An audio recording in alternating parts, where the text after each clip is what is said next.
How is everybody doing? We're going to take a look at Elton John on compact disc from the late 60s until around 1980.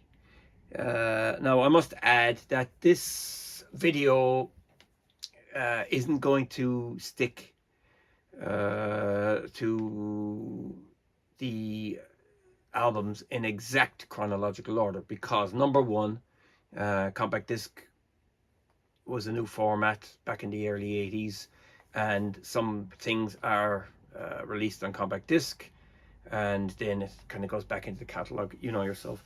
The whole inspiration for this video came from this book, Elton John, All the Songs, the Story Behind Every Track. This is fantastic. I got it in my local library.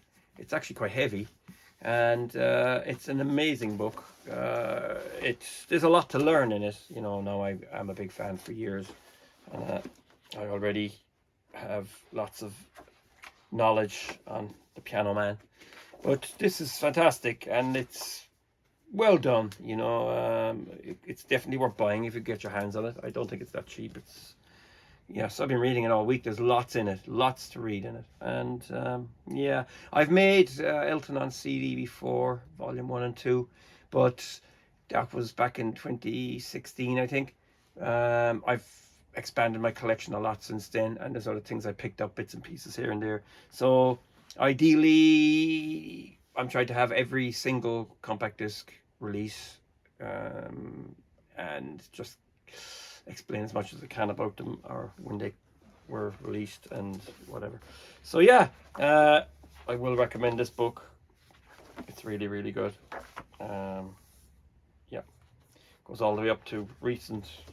It was only printed this year or last year, I think it was 2023. So yeah, so let's begin and take a look at Elton John on compact disc from late 60s to 1980 or late 70s. Okay, so we're going to kick off with Regimental Sgt. Zippo.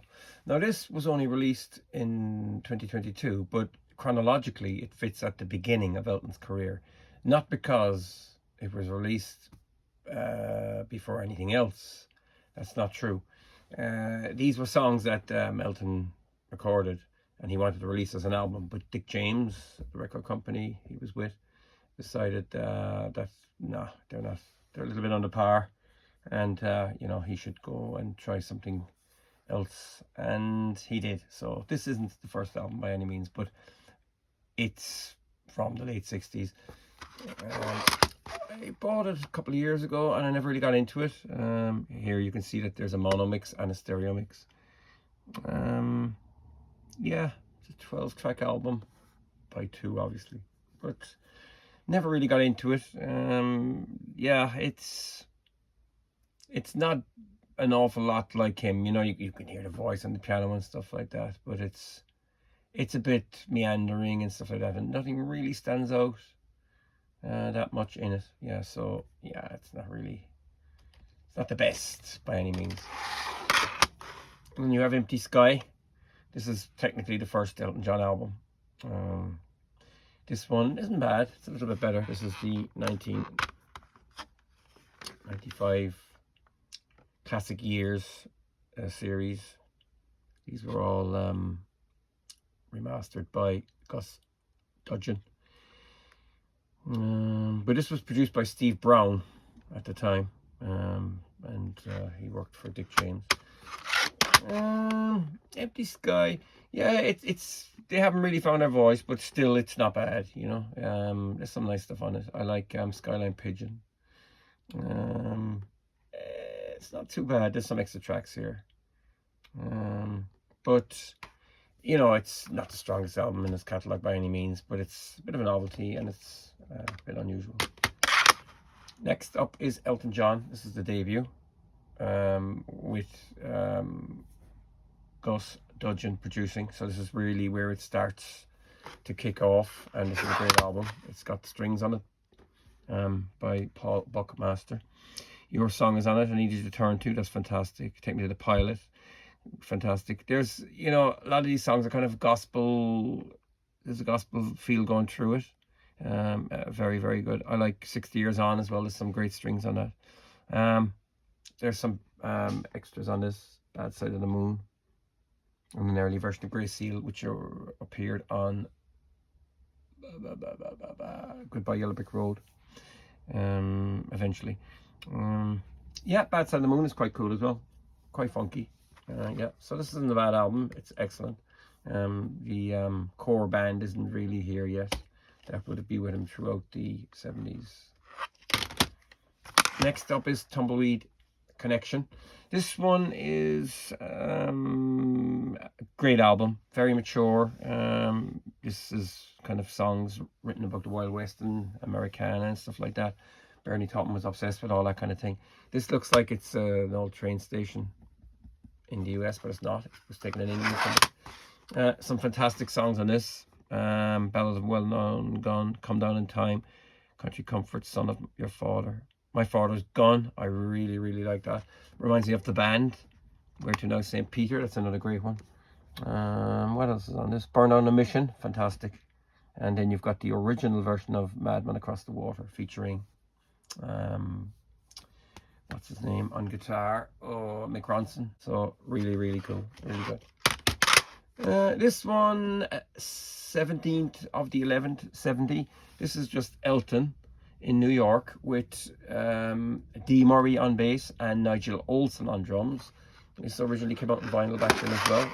It sounds fantastic, even on vinyl. It's just a trio. Nice choice of tracks as well. There was more tracks, and they were released on vinyl a couple of years ago. I missed it, unfortunately. But this is fantastic. You know, it's, you know, there's a couple of covers here. Honky Tonk Women, Get Back. But yeah, I think this is excellent and definitely is worth investigating. Next up is Madman Across the Water. Yeah, by this one, I like side one. I think side one's very strong. Yeah, Tiny Dancer is a huge hit. Leave On, I love that as well. Razorface. Then you've Madman itself, fantastic. Side two, yeah, it's not bad. You know, it's still good. It's not a bad album. I think it's just side one is probably better. Side one flies by, and then side two is a little bit more laborious. This is the anniversary edition. It's just got extras in it, like you know, the original version's on here again. Rock Me When He's Gone, Leave On mono single version, Razorface extended version, and then there's demos on the piano demos on the second. So it's you know, definitely worth getting your hooks on. Next up is Honky Château. This is another great album, recorded in France in Château d'Orville or something like that. I can't remember. Yeah, it's got some good stuff on it, some serious songwriting. Honky Cat, Mellow, and then of course Rocket Man, Salvation, and then of course Mona Lisa's and Mad Hatters. That's a great track. Yeah, the core band is here by now. That would be with it for a while. You have Nigel Olsson on drums, Dee Murray bass, and of course Davy Johnson on guitar. I think he nearly played with Elton throughout his whole career. Murray and Olsson kind of got shafted at the end of was it 1974 or 5 or something like that, unfortunately. But they did appear in his albums after that doing backing vocals, but it was kind of sad really. Dee Murray unfortunately passed away in the early 90s. Yeah, Jean-Luc Ponty, violinist, is on that. Yeah. This is the anniversary edition again. I just grabbed that the other day just to have it. There's some demos, session demos, very interesting. And live stuff from the Royal Festival Hall around the same time. Yeah, excellent and worth investigation. Next up is Don't Shoot Me, I'm Only a Piano Player. It's not a good album. It's a little bit, it's not as strong as the ones that came before. It's a little bit mixed bag and stuff like that, but it's got Daniel on it. Blues for My Baby and Me, I love that track. What's the other one? High Flying Bird is good. Crocodile Rock, that's Love or Hate. Texan Love Song, it's a bit, yeah, I don't know, it's a little bit meandering and stuff like that.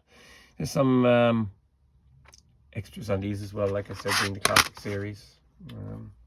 But yeah, not a bad album, but not as good as this. Some cite this as his masterpiece. It's one of his biggest selling. Goodbye Yellow Brick Road is a blockbuster, and Funeral for a Friend, Love Lies Bleeding, is an essential Elton John song that you cannot live without. Really, it is 11 minutes plus, and it is absolutely fantastic. It's got everything in it.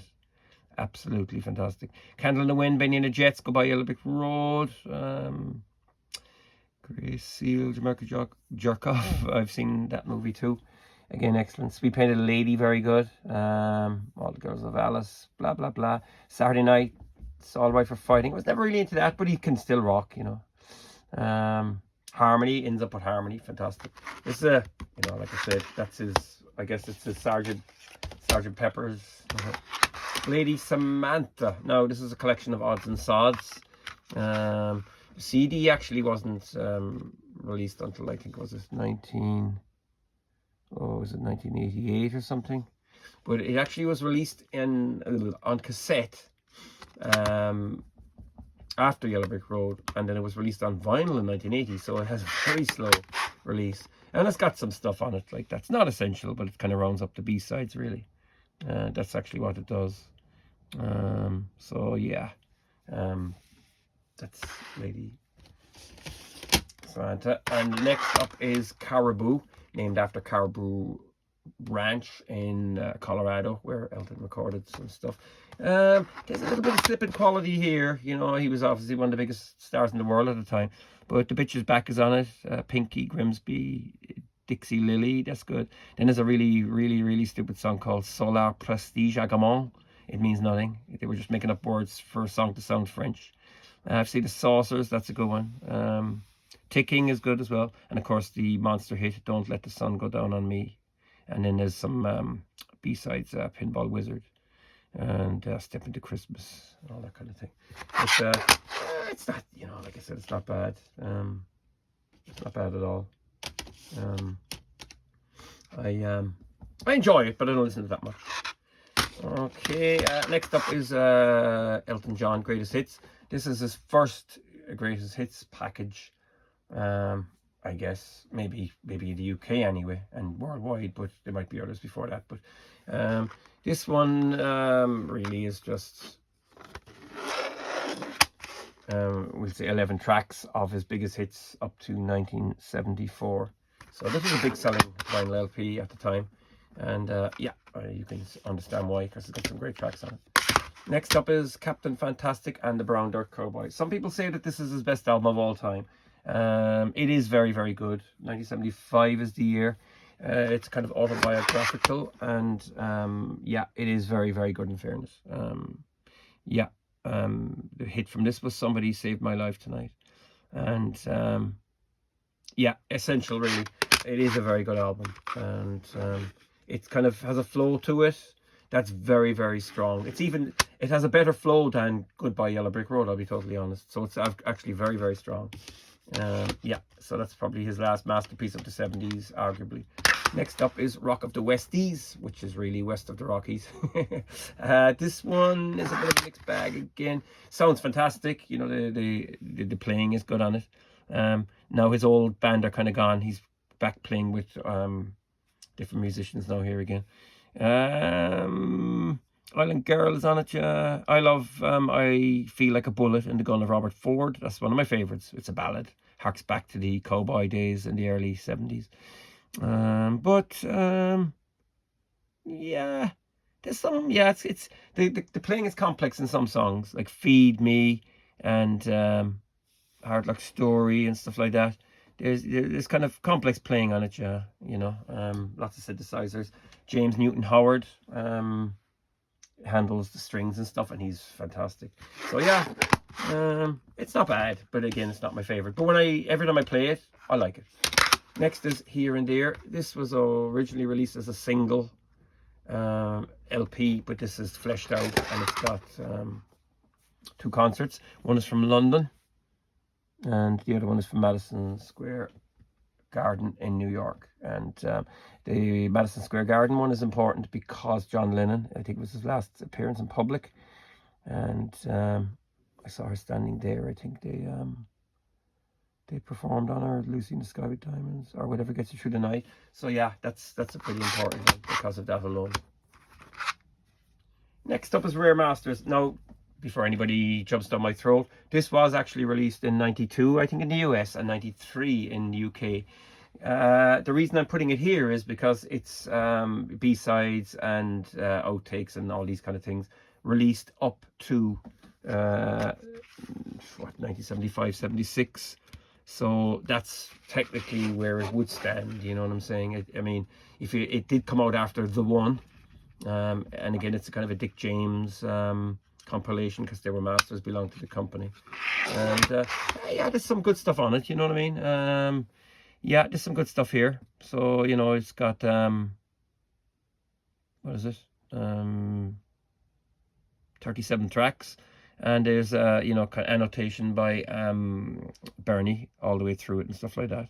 So yeah, it's definitely worth like, a lot of these now have appeared again on the classic series as bonus tracks and stuff like that. But again, you know, you want to get your hands on it, and you should. 1977 Greatest Hits Volume 2. Again, this one is a little bit you know, this one's a little bit kind of strange, because it has got The Witch's Back, Lucy in the Sky with Diamonds, Tiny Dancer, big hits, and then you got I Feel Like a Bullet in the Gun of Robert Ford. Yeah, it's a bit strange, because I don't know if that was a single or anything like that, like, and Leave On, stuff like that, you know. Grow Some Funk of Your Own. Yeah, kind of slightly less known tracks and stuff like that, but it might have been US market. This is the US edition from, I don't know, 91, 92 or something like that. So yeah. Next up is Blue Moves. This was from 76. Now this one, all the songs sound fantastic and stuff like that, but it's long, it's moody, the lyrics are quite a bit dour. Bernie was going through a breakup with his wife Maxine, as far as I know. Some of the songs are about her in this, and worse still, she was having an affair with the bassist in the band. And so yeah, this is heavy going. It's long as well. Some nice stuff on it, but it's a change of pace. Yeah. There's some stuff on it, like a lot of slow songs on it. Your Starter 4 is an instrumental, I think, by Kellogg K. And then you've got Tonight. Got a lot of orchestrations and stuff in that again. Like, it's a little bit, you know, it's very classical, like almost Liberace. One Horse Town, one of his best songs. I love it. Chameleon, not bad. There's a mistake here. I can see already that there's no space between the 4 and the Chameleon. It's just like the dot, yeah, the full stop. They should be pushed over a bit. Yeah, I should be doing all these album covers for the record company, because I don't make mistakes.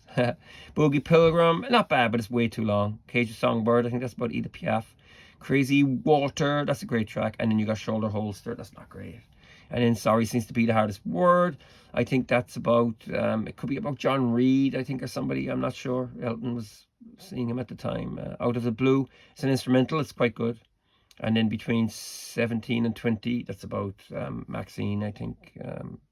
Then you have The Wide-Eyed and Laughing. That's a very strange song. Very, very strange. Floats along. It's a bit weird. And Somebody's Final Love Song. And then Where's the Shura? I don't really like that. Yeah, it's kind of gospel. It's like something from a church. If there's a God in heaven, what's he waiting for? Idol. I love it. George Michael covered that actually on his last tour back in, God, when did he do it? Symphonica. Did a great job of it, yeah. George Michael is one of the only people that can actually sing Stevie Wonder and Elton John almost as good as them, or better. And then there's a, you know, you bite your lip, get up and dance. That's absolutely horrible. I hate it. Yeah, it's just disco-y stuff that goes on forever. This is the original 1988 Blue Moves. It omits 3 tracks: Shoulder Holster, The Wide-Eyed and Laughing, and Out of the Blue. Yeah, so it's a single CD. Yeah, because there was never a double back then.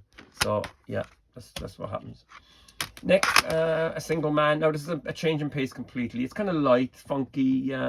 The chief songwriter here is Gary Osborne, so the songs are very different. Yeah, they're not as deep as the Torpin stuff, but some of them are nice. Shine On Through, that's not bad. Return to Paradise, I Don't Care. Big Dipper, it's about, it's kind of has a lot of gay connotations in it. Yeah, it's funny. It Ain't Gonna Be Easy. yeah, it just drags. Part-Time Love, that was a hit at the time, very good. And then, you know, Georgia, I really like Georgia. The Watford football team are on that, singing. Madness reminds me of Ego, which was a single at the time, not on any album. And then Song for Guy is probably one of the most beautiful piano instrumentals of all time, written for the Rocket, Elton's record company. He was a courier, and he was killed in a motorcycle accident. His name is Guy Burchett. Very sad. So you've got extras here: Ego, Flintstone Boy, I Cry at Night. It's just buy this album for I Cry at Night. It's just essential. You have to have it. Then you've got Lovesick, and then Strangers. Strangers ends up on Tom Bell Sessions. These are actually from 1977, but it was a 12-inch released in 1979. This is a different version of Strangers on this. This one, I remember Are You Ready for Love was released in 79 as a single. But it's okay, you know, it's a bit soft and stuff. The arrangements are good, you know. Tom Bell was great. You know, it's got that Philly soul sound. Recorded in 77 and released in 1989, but there was a 3-track 12-inch released in 79. So yeah, it's been released on vinyl ever since, a few years ago, and it's purple lilac vinyl. I actually have it, and it looks fantastic. Yeah, so that's that. Next up is Elton John, Live from Moscow, 79. Now this one is a BBC recording, and it's just Elton on his own, and then he's with Ray Cooper. It's a little bit long, I will admit. Like, it's a double album. It was originally released as a documentary, and the documentary is annoying because it cuts off a lot of the songs, you know, and it shows them going around Moscow and places like that. But CD1, it's just Elton on his own on the piano. He's using a grand piano, and he's using a Yamaha CP70 electric piano. And this playing is unbelievably energetic. You know, at the time he was kind of trying to get away from music and stuff. You know, he was trying to retire, you know. But then CD2, Funeral for a Friend, is on it. Again, Ray Cooper just does percussion, and the rest of it is all like percussion and piano, and it is definitely worth getting your hands on. It's brilliant. So it fits here in the catalogue. Like I said, it was only released, I think, in 2019. So yeah, but, yeah, you got to get it, and get the DVD. There's lots of them out there. It's very cheap. And finally, in the 70s, we have Victim of Love. Now this one was, I think Elton had one more album to record, I think, for MCA, or MCA in the States, I think, or yeah, something like that. But for Spike, he kind of thought, okay, I'll do a disco album, knowing it would be absolutely commercial suicide. Produced by Peter Bellotte. He was responsible for Donna Summer and all these people, and yeah, worked with Giorgio Moroder and all these people. So yeah, it's the songs seek into each other. It's bam bam. There's a lot of session musicians. Bellotte did all the tracks, the 6 of them, and then Elton came along and sang over them, I think, you know, in a day or something. So yeah, Victim of Love itself isn't bad, but yeah, there's guitar solos on it by Steve Lukather from Toto, a fantastic player, which I absolutely love. So yeah, there you go. That's Elton in the 70s. Now, there was a lot of activity around this time. He was recording a lot in France, in Nice studio, and most of what came out of those sessions was put into his next album from 1980 to 21 at 33. Some of it went over to the Fox, and I think some of it even went as far as Jump Up in 1982. But that's another story, and that's another video. So thanks for watching. Feel free to subscribe, and take care.